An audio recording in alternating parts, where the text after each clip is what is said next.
Agora a gente vai falar sobre cabelos. Ah, gente, é aquela história, né? A gente adora mudar, a gente adora inventar.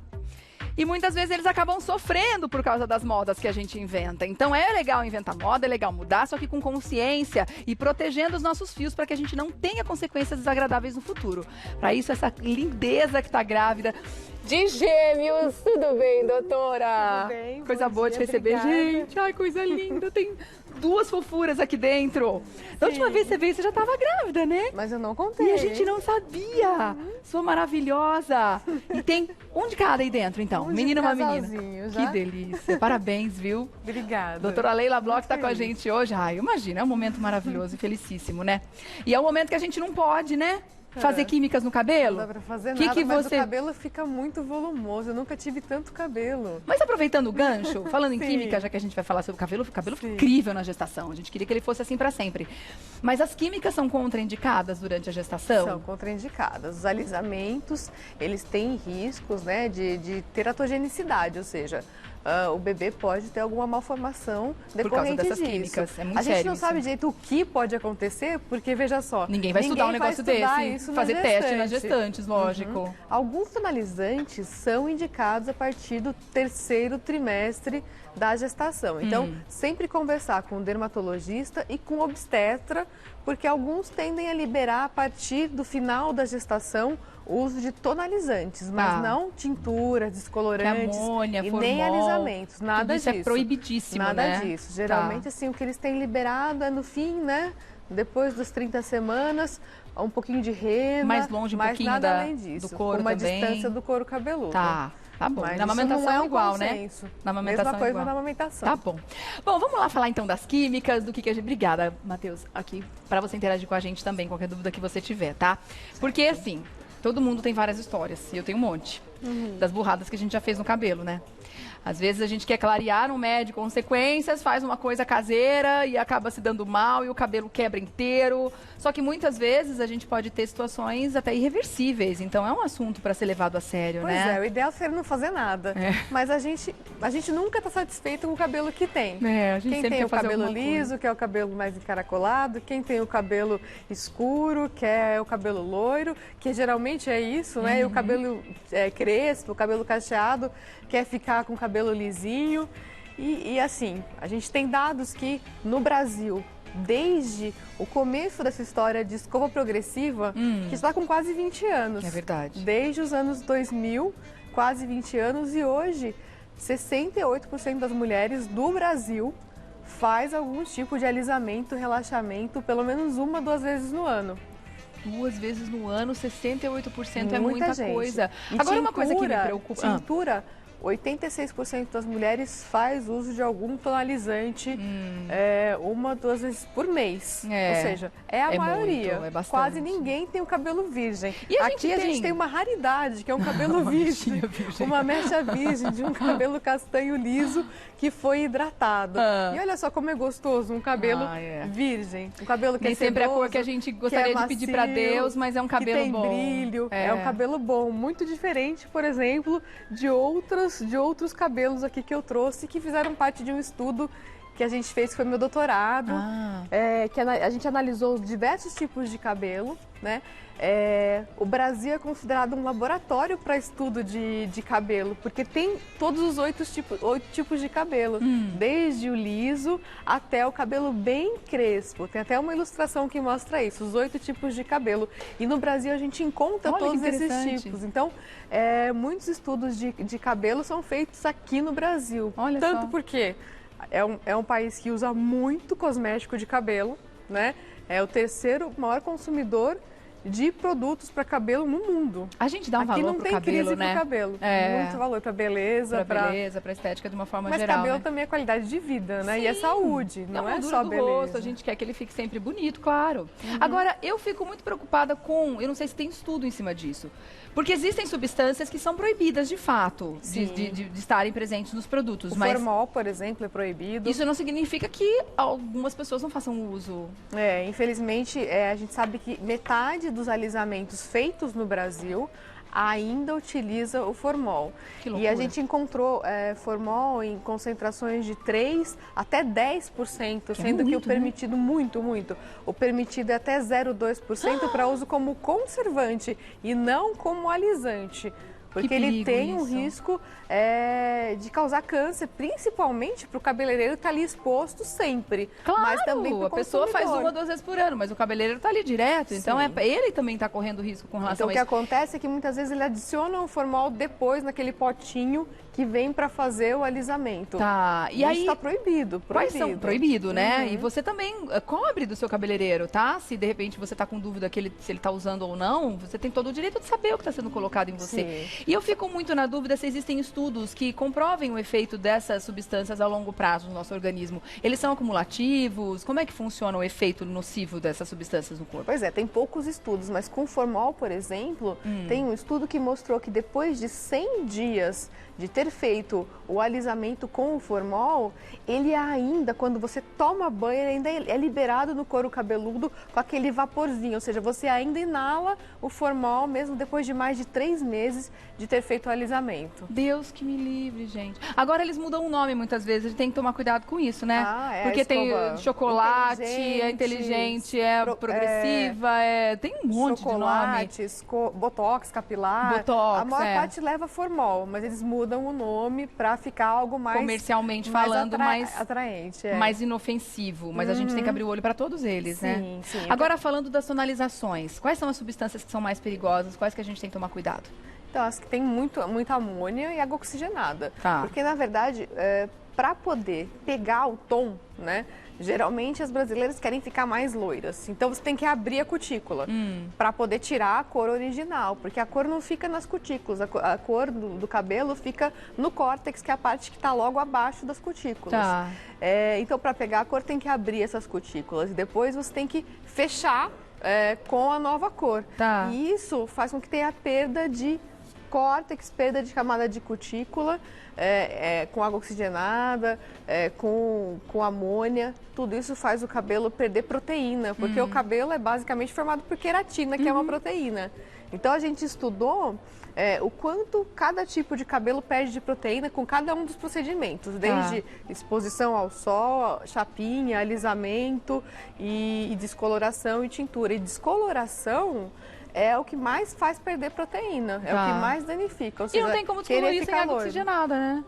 Não tem como. Tem como usar tonalizantes para deixar um pouquinho mais escuro, que geralmente não é o que... Não é o objetivo de muita gente, né? Mas muita gente usa tonalizante para disfarçar o fio branco, né? Então, ajuda. Tá. Mas sem amônia, sem água oxigenada, não pega tanto assim o fio branco. Não pega a cor, Doideira, né, gente? Ficar refém umas difícil. coisas complicadas. Bom, vamos dar uma olhada, então, nos tipos de cabelo, pra gente entender. Você estava dizendo que aqui no Brasil a gente encontra os 8 tipos diferentes, né? A gente tem uma artezinha que mostra os tipos de cabelo. Vamos mostrar pra gente entender um pouquinho melhor? E aí a doutora explica pra gente. Olha lá. Então, aí são os 8 tipos de cabelo identificados no mundo. E no Brasil, todos eles são encontrados, né? Originalmente, quase ninguém tem o cabelo tipo 1, que é o cabelo bem liso. O meu Agora, é o 2. Já identifiquei o meu ali, é o 2, aquele armadinho que não se decide. O cabelo 3, o 2 e o 3, mas principalmente o 3, são os cabelos mais encontrados no Brasil originalmente, né? Quase 30% dos fios seria aquele tipo 3. Mas não é bem isso que a gente vê andando na rua, né? Parece que o tipo 1 hoje em dia está predominando, mas ele não é o cabelo original. E é muito fácil entender isso, porque é um cabelo, o cabelo alisado, ele parece que ele tá com mais brilho, mais sedoso, com mais maciez. Tem mais movimento, né? A gente fez um estudo que a gente avaliou de maneira assim, sensorial, ou seja, várias voluntárias, às cegas, mexendo nas mechas, né? Mexendo e dando nota. O que você acha desse cabelo? O que ela gostaria? Esse cabelo tá com frizz, esse cabelo tá macio, né? E as notas dos cabelos alisados, tanto por relaxamento, por progressiva, quanto depois de escova e chapinha, eram sempre maiores. Claro, porque fica macio, para né? brilho, maciez, mas é aquela coisa, por fora uma bela maquiagem, viola, mas né? por dentro o cabelo ele tá mais suscetível à quebra, ele tá mais frágil, ele fica mais ressecado também depois de um tempo. Então, isso leva a vários cuidados a mais que tem que ser feitos com esse cabelo. Vamos dar uma olhada no fio de cabelo virgem? Falando dos cuidados, é legal a gente entender a estrutura do cabelo. É uma outra artezinha que a gente tem aí para entender.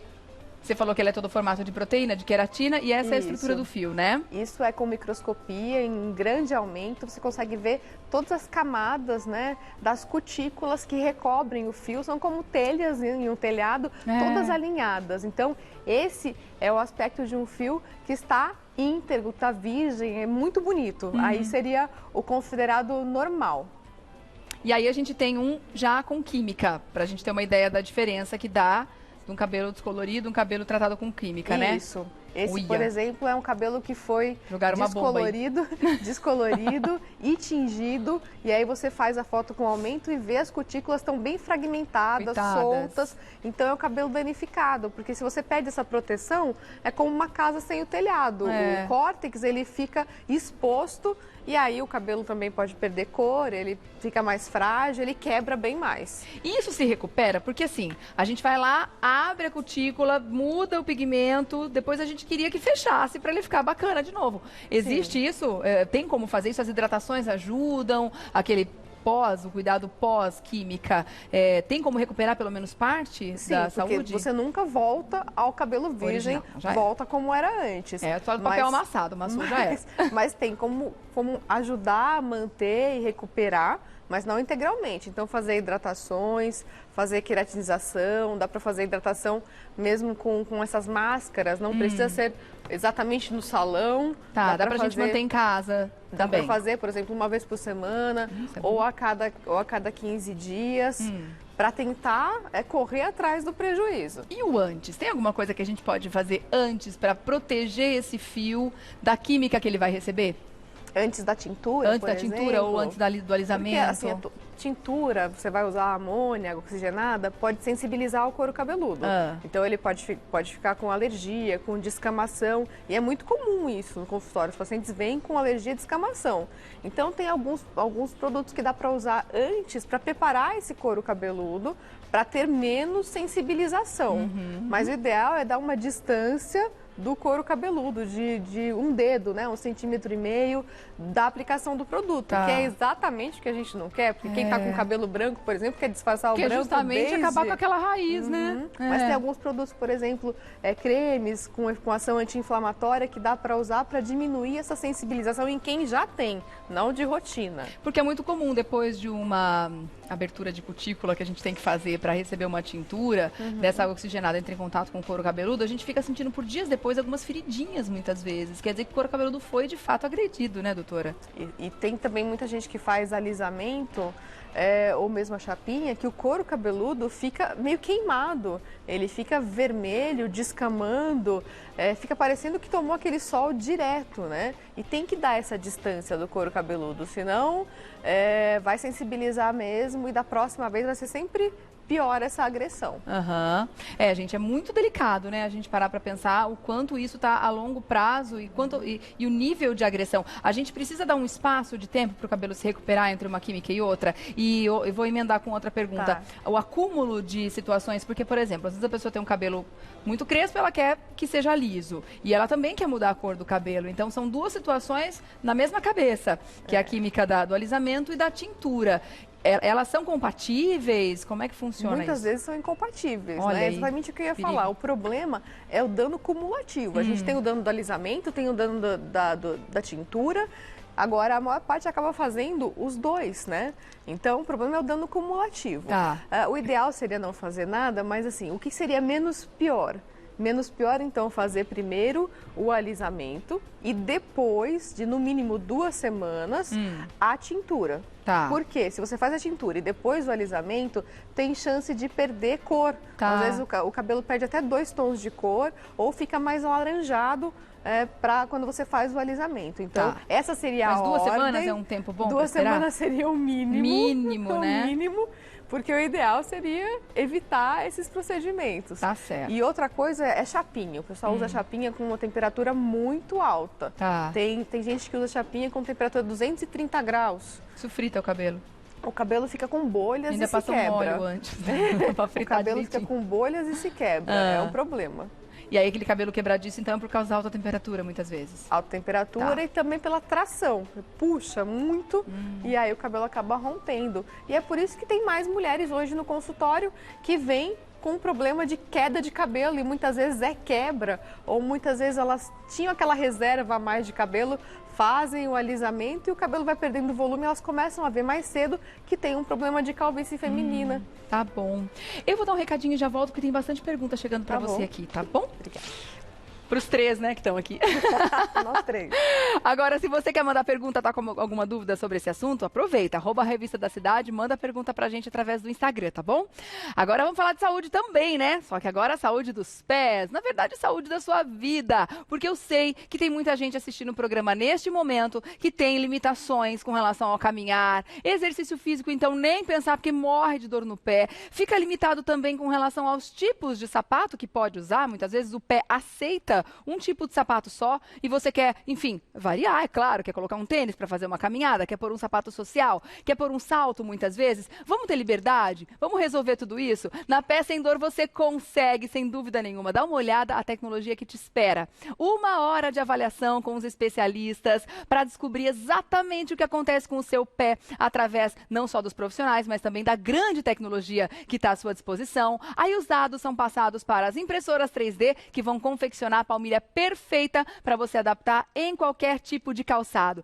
É claro que você se interessou, né? Mesmo que você não tenha nenhum sintoma neste momento, é importante fazer uma avaliação para descobrir se tem algum desequilíbrio que pode ser corrigido para não gerar um problema lá no futuro. Então ligue agora, já agende para sua família inteira, inclusive para você também, é claro. 4003-8033 é o telefone, você pode ligar ou então mandar um WhatsApp com a senha Resolve Mesmo. Lembrando, a avaliação é grátis mesmo, você não está atrelado à compra, você não tem obrigação de comprar a palmilha ao final da avaliação, mas comprando, você tem 90 dias de garantia. Ou ela resolve o seu problema, ou o seu dinheiro é devolvido a você. Você pode acessar também resolvemesmo.com, mas ligue correndo, 4003-8033 ou escreva lá a senha Resolve Mesmo através do WhatsApp. Voltando, eu tô vendo dessas escovas bonitas, enquanto você fala delas aqui, eu vou procurando as perguntas. Tem escova ideal para não quebrar muito cabelo, para não abrir ponta? Tem muita coisa errada que a gente faz na escovação também? Sim, porque o ideal é usar escovas ou pentes com dente mais largo e de madeira e escovas que têm essas cerdas mais flexíveis, assim. Como se fossem aquelas escovas de cachorro, escovas de bebê, sabe? Com as hastes bem flexíveis. Essa aqui pode até ser utilizada no banho, mas o ideal não é escovar, desembaraçar o cabelo ainda molhado, porque é um cabelo mais frágil. Então, o ideal é esperar. Tem gente que não consegue, então ela ajuda a desembaraçar de maneira inicial. E essas escovas são boas porque você faz uma pressão menor e o cabelo quebra menos. Então, principalmente para cabelo comprido, que também é o gosto da maior parte das mulheres do Brasil. Pois é. Bom, tem bastante. Então, é aquela história, né? Esperar secar. Depois a gente não vai ter muito nó para tirar, assim? Como é que a gente pode fazer? O cabelo, quando ele tá úmido, ele tá mais frágil, ele tem mais chance de quebrar. Então, não precisa esperar secar completamente, mas secar um pouquinho e desembaraçar segurando. Porque às vezes você desembaraça assim de uma vez. Daqui de cima, de uma vez, tem que segurar para desembaraçar essa parte final, que é que tem as mais pontas duplas, que mais embaraça. Então, segurar e fazer uma força um pouquinho menor. É engraçado que as pessoas têm a parte da frente, elas têm mais delicadeza na hora de escovar. E chega aqui atrás atrás tudo danificado. Aquela mão de... Dá pra perceber isso, é nítido. Muita gente com essa diferença. Bom, vamos falar com a galera que tá em casa, então, ó. Resolvi assumir meus grisalhos há 1 ano e meio. Como é a melhor maneira de cuidar do cabelo grisalho? Porque ele tem também um frizz diferente, né? O cabelo grisalho, ele parece um pouco mais grosso. Ele parece um pouco mais rebelde, ele é menos liso, porque a queratina dele é mais irregular. Então, ele parece um pouco mais ressecado também. Então, tem que fazer hidratações. Tem que hidratar. Primeiro, parabéns por assumir. Eu acho ótimo. Acho que essa onda tem que aumentar. É o que vai acontecer comigo no futuro também, gente. Sério, morro de vontade. Quando ficar todo, né, grisalho, eu vou assumir. Isso. Acho porque massa. É um cabelo que, apesar de mais ressecado que o original, ele vai estar melhor do que o cabelo tonalizado, o cabelo tingido. Então ele tem mais qualidade, ele vai quebrar menos. Agora tem que fazer hidratação e é um cabelo que tem uma chance maior de quebra. Então tomar os cuidados com a escovação, uma escovação mais leve. Olha só o depoimento da Flavinha Cabral. Falando sobre o formol, uma tia minha que trabalhou num famoso salão aqui em São Paulo morreu com sarcoidose, causado pelo manuseio constante de uma substância. Na época, o salão se isentou da culpa. Ela morreu há 3 anos. Olha que perigoso isso, gente. Como é sério esse assunto, pelo que ela está dizendo aqui. Mais uma pergunta sobre cabelos brancos, da Elister. Tem estudo de acabar com o cabelo branco, ou seja, voltar a ser colorido? Pergunto porque vi um produto numa loja de cosméticos. Olha, isso está sendo muito estudado, né? Mas ainda não tem nada tão eficaz. O que tem é, por exemplo, alguns antioxidantes para ajudar a postergar o cabelo ficar branco. Agora, o cabelo que já ficou branco, voltar já é mais difícil. Tem relatos, né, de cabelo que ficou branco de uma hora para outra e depois repigmentou, mas por outros motivos, não é só simplesmente pela idade. Agora, tem algumas substâncias que são ricas em catalase, que é uma enzima que ajuda o cabelo a manter a pigmentação. Por exemplo, abacate. Então, vamos comer abacate. Isso é uma dica que a gente poderia dar. E que é uma agora, também. Tem algumas vitaminas antioxidantes para tentar deixar o cabelo mais tempo com pigmentação. Segurar aquela cor ao máximo. Agora, o que já ficou branco, infelizmente, não tem como. É branco, a nova realidade Mas dele, tem muito tá estudo para isso. Deixa eu ver aqui, tem mais 2 perguntinhas para você. Vamos tentar responder rapidinho para atender a galera. A Ellen está querendo saber o seguinte: meu cabelo é virgem, tenho cabelo branco desde criança. Tenho 40 anos e as pessoas pensam que meu cabelo tem luzes. Como faço para cobrir os brancos sem usar tinta? Porque ela é alérgica. Algumas pessoas têm isso, que é canice, né? Que é o cabelo branco constitucional, mesmo antes dos 20 anos. Isso pode acontecer, às vezes aquela mechinha, né? E ela pode usar tonalizantes, e tem alguns tonalizantes sem amônia. E ela pode tonalizar. Já tem que saber qual é a substância que ela é alérgica também, para evitar, então tem que procurar o dermatologista, ele vai fazer aquele teste de reagentes para descobrir qual é exatamente o produto que ela tem alergia. Muitas vezes é um teste no braço ou nas costas, mas independente, quem nunca usou o produto e vai usar, sempre o ideal é fazer um teste de contato, aplicar nessa região 24 a 48 horas antes de usar, ou o teste da mecha também, que você faz a aplicação numa mecha e vê como o seu cabelo reage. É muito prudente, apesar de quase ninguém fazer. Afinal de contas ela tem alergia, né? Rapidinho, a Ju tá querendo saber se o bebê ela tem um bebê de 4 meses, ela pode pintar o cabelo mesmo amamentando? Quais são os riscos? Olha, o ideal seria esperar, porque exatamente isso, a gente não tem estudos, não sabe exatamente os riscos. Tem alguns estudos que correlacionam o uso de tinturas na gestação e na amamentação ao aumento de alguns tipos de doenças sanguíneas. Então, o ideal é evitar. Eu acho que é um momento em que a nossa vaidade deixa de ser prioridade, porque aí são outros seres vivos que ganham a preferência. Total, doutora, total. Falou tudo. Bom, eu tô na sua pele, eu sei como é. Passamos por isso também, né? Exatamente. Mas que momento, né, gente? A gente tem realmente que fazer de tudo para que ele seja o melhor possível e se cuidar, né? @Clínica Bloch para você fazer contato com a doutora Leila Bloch, que é dermatologista, especialista em cirurgia capilar. @Clínica Bloch, você vai escrever BLOCH. Obrigada mais uma vez e parabéns pelos bebês. Obrigada. Olha aí, daqui 9 semaninhas. Vou te alcançar. Ou um pouquinho antes, né? É verdade.